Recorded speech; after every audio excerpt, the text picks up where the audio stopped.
Hey everyone, my name is Dr. Dolores Tarver. I'm a licensed psychologist here in Georgia, and it is time for the TT Time with Dr. Tarver is a wellness-based podcast.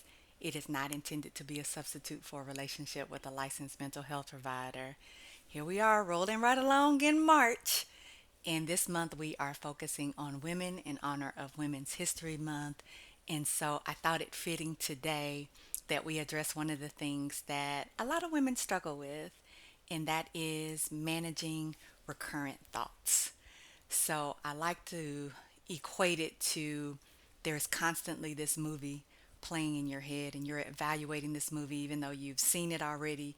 You may know how it turns out. You're just constantly evaluating, going through the credits, watching every scene, analyzing every scene. For a lot of us women, we struggle with rumination, which means we are just consistently and repetitively thinking about things over and over again in our heads. There's a lot of different types of ways that we can ruminate. Catastrophizing is one you've heard me talk about before, and that's when we tend to focus on the worst case scenarios. I have a lot of women that deal with thoughts of death and dying and worrying about people that they love dying, or people that they love and care about getting sick, or them getting sick and not being able to take care of things. And when we catastrophize, we tend to think of the things that are going to cause us the most distress, that are going to be the most unpleasant for us. It may be cancer, it may be some incurable illness, it may be contracting something when we travel. And oftentimes, when we're catastrophizing, it is very difficult for us to be able to recognize we're in that moment, and thus it can be hard for us to come out of it. Sometimes we are replaying things that make us angry over and over again. It may be a loved one that violated your trust, or did something unspeakable to you, and you're having such a hard time being able to let that go. And every time you think about it, you almost get to the point of being enraged about it. Some people actually do get enraged about it, and we'll talk about how they'll just black out and they won't remember their actions and behaviors up until that point of blacking out. And that is because we're feeding that anger.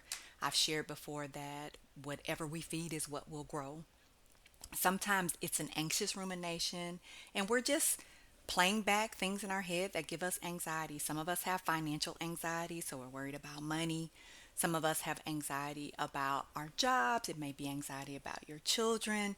It could be anxiety about a decision that you've made. I think a lot of times for us, we have buyer's remorse. And so, even if it's not anything per se that we're buying, but if it's a big decision, that can affect us. Sometimes we think about, like, oh, did I make the right decision? Or we feel paralyzed to even be able to make decisions. I'll have women talk to me about they feel like they constantly need to talk to other people to ensure that what they're thinking is correct, because they don't want to make a mistake. Sometimes I think we're so worried about the potential outcome, it's very difficult for us to live in the present moment of what's going on, and we tend to be very future focused when we're anxious. And so we're always thinking about the what ifs. Brooding. You'll see kids do this a good bit, and some of you may refer to it as pouting. But what happens is we stay in that negative, could be a negative consequence that we experience. Maybe something didn't turn out the way we wanted to. We were disappointed in something that was maybe supposed to happen. Something came up, it didn't end up happening. Maybe there was an expectation that we had about people showing up for us in ways that they didn't show up for us. So we'll stay in that space of, here I am doing this again by myself. People not showing up for me, but I show up for them. And so we'll sit there and we'll just replay that negative experience or the negative consequences of experiences over and over again. Sometimes we are ruminating about social interactions, and it could be ruminating about what we fear might happen in social engagements. So maybe the idea of going somewhere and showing up to an event is giving me a lot of anxiety, because I'm thinking, like, I'm not going to know anybody there, or people are going to be looking at me. And particularly, we think that people can see through us. And so, like, we're struggling with things, or we've had something going on, and we think everybody can kind of see that. Oh, they know things aren't going well with my job or in my relationship, or I didn't meet that goal that I said I was going to meet. We'll worry about what we're wearing. We'll worry about If I have anything to talk about, maybe I think I'm a very boring person and it's difficult for me to engage. And so I'm going to be thinking about, I'm going to be sitting up here being very silent and people are going to be looking at me, or I'm going to say something goofy and then people are going to be like, wow, you're odd. And then they're going to absolutely recognize like I'm not a person they need to be engaged with. We particularly have this stress when we are either looking to create friendships, or we are looking for opportunities to maybe engage and we're going outside of our comfort zone. Perhaps you've had negative experiences with people rejecting you. And so when you go into an environment, you're constantly thinking about, did I hurt this person's feelings? Did I say something to them that they're going to be upset with me about? You find yourself ruminating about things that you said. You can't even focus on what a person is talking about because you're thinking about what you said 5 minutes ago, even though other people have moved on. Sometimes we'll ruminate on things that cause us sadness. And this can really happen when we're in experiences of a loss. And so it can be a grief of a person, but it also can be grief of things. Sometimes when we lose the ability to be able to do things, physical abilities change. It may be a friendship that has changed or altered. Perhaps it is a relationship that ended. Maybe you had a church home and something happened and you're no longer at that church home. Maybe you had a negative experience with somebody that had attended the church. Perhaps you had a negative experience with a supervisor or somebody that you really thought a lot of and they said something to you and it made you really sad. And we'll sit there and we'll ruminate on that sadness. And unfortunately, what ends up happening is the longer you sit in sadness, the more sad you become. Then that can spiral into some depression and, unfortunately, for some people, self harm behaviors.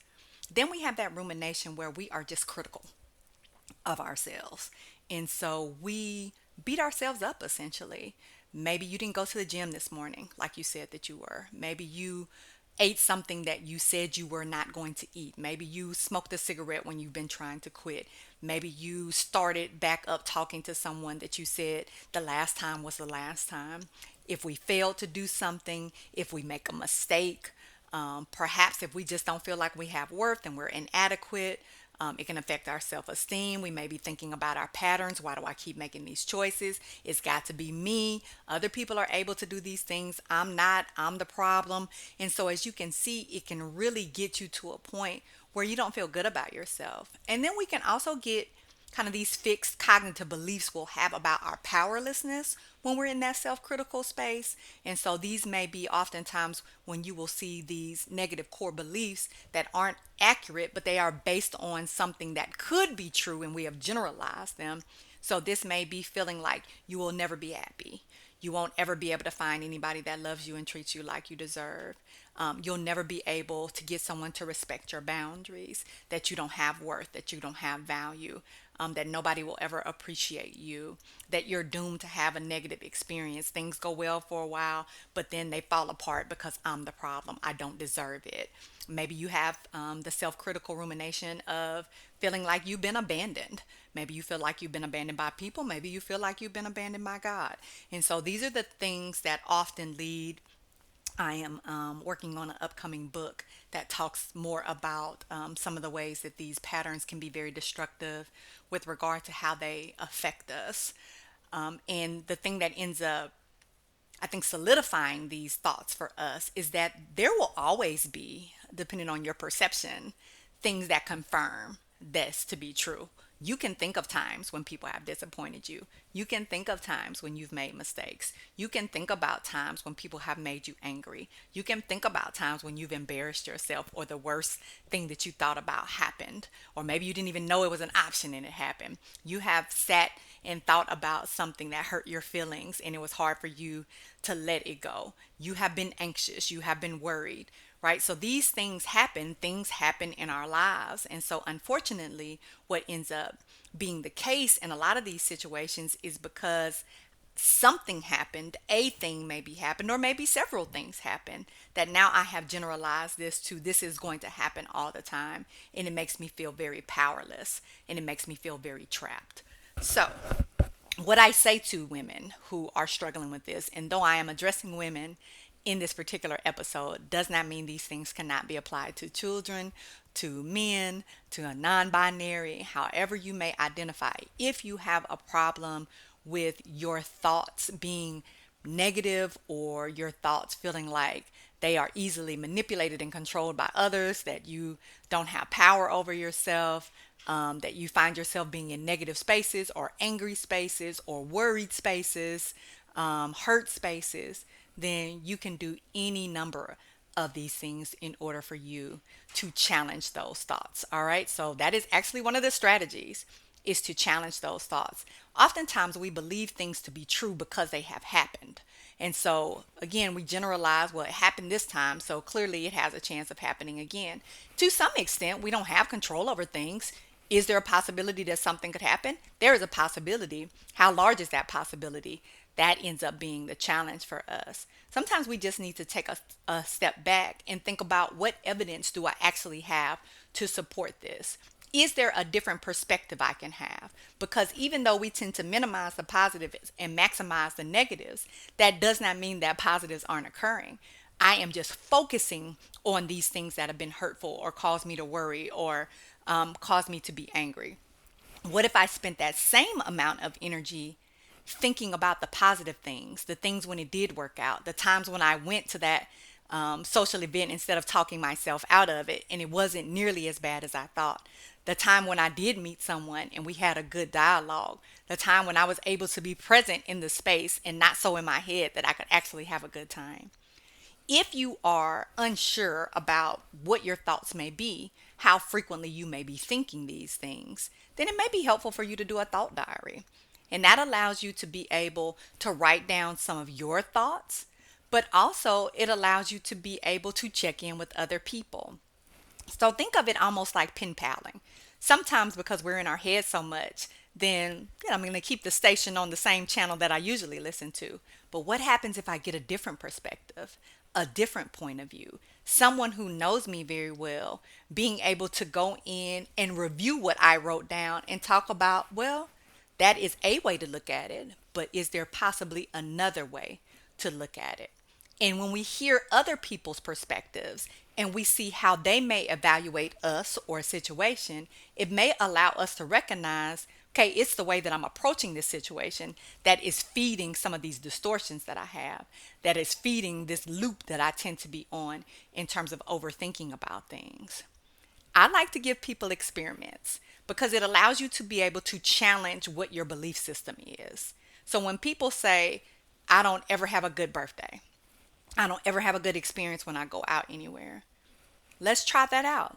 Let's put some things together, establish some activities for you to go to, talk about and identify people who are in your support system who have shown up for you, plan something and see what happens. Now, can things come up? Absolutely. But what I will talk to people about is working through that. Hey, I invited 5 people. 2 people didn't show up. 3 people did show up.